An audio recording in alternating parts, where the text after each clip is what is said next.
மௌன தியானம், silent meditation அப்படிங்கிற ஒரு வித்தியாசமான மெடிடேஷன்.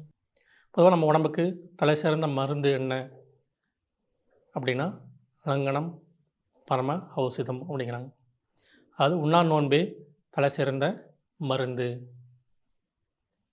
உணவு சாப்பிடாம நோன்பு இருந்தோம்னா அதுதான் உடம்புக்கு கொடுக்கக்கூடிய தலை சிறந்த மருந்து அப்படி சொல்கிறாங்க.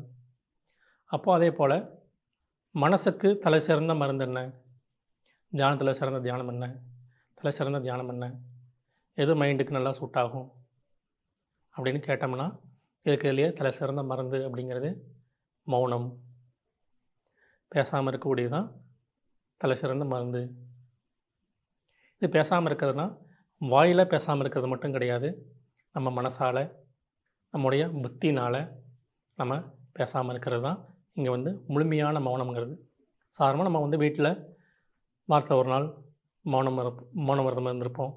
ஏதோ ஒரு விசேஷ நாட்களில் பேசாமல் இருப்போம். ஆனால் மனசு செயல்படும், புத்தி செயல்படும், ஏதோ ஒன்று யோசனை பண்ணிகிட்டு இருப்போம்.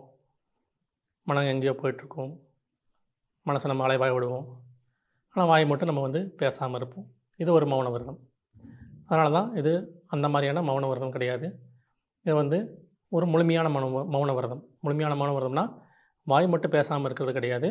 நமக்கு மனசை நாமளாக செயல்படுத்தக்கூடாது, புத்தியை நாம் செயல்படுத்தக்கூடாது. இதான் செய்ய போகிறோம்.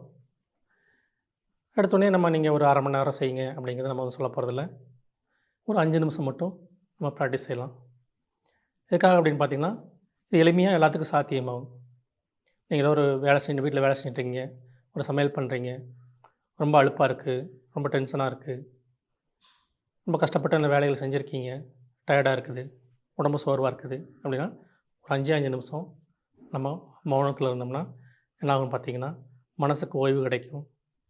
அந்த இழந்த சக்தி எல்லாமே திருப்பி கிடச்சிரும்.